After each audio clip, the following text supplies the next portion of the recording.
ఇవైతే అంజీరాలండి. ఇక్కడ ఇంగి కింద కొమ్మకి ఉన్నాయి, పండలేదు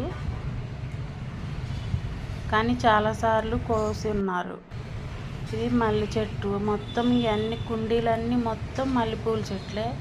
చిన్న తోటలాగా ఉంటుంది. పైన ఒక 50-60 కుండీలు ఉంటాయండి, తక్కువ ఉండవు. మొత్తం చిన్న తోటలాగా ఉంటుంది అది మీరు చూసినట్లయితే. ఇది సన్నజాజుల చెట్టు, దాని పక్కనే విరజాజి చెట్టు, ఇంకా చెమ్మేలి ఉంటుంది. అదిగో అన్నీ కలిసిపోయి ఉండడం వల్ల మీకు అంత తెలియట్లేదు. అది దొండపాదు మామిడి చెట్టు కిందదండి అది. అవన్నీ ఇదేమో నిమ్మకాయ చెట్టు. నిమ్మకాయలు అయితే బాగా వస్తాయండి. పక్క చెట్టు కూడా నిమ్మకాయ చెట్టు, పూత పిండి మీద ఉన్నాయి బాగా.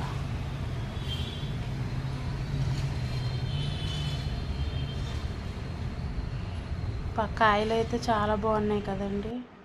ఇప్పుడైతే ఇది స్వీట్ పొటాటో అంటారు కదా, చిలకడ దుంపలు. ఒక్కసారి వేసామంటే ఇంకా ఎప్పుడు వస్తూనే ఉంటాయి. ఇది పొనగంటాకు. ఇదైతే స్వీట్ లెమన్ అండి. ఇంకా పండ్లు కాలేదు, ఇవి పచ్చిగా ఉన్నాయి. ఇక్కడైతే ఒకటి పండులాగా అయ్యింది కానీ అది ఇప్పుడే కొయ్యకూడదండి, పుల్లగా ఉంటుంది.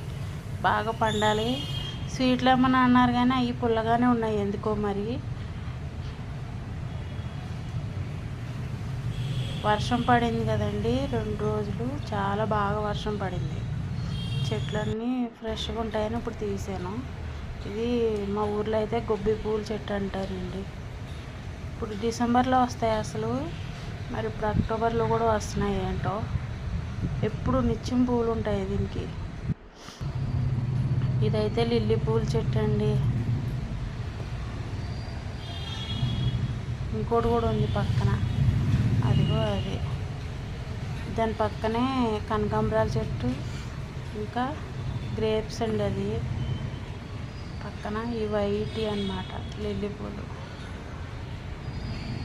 ఇది బ్లాక్ది అండి గ్రేప్స్.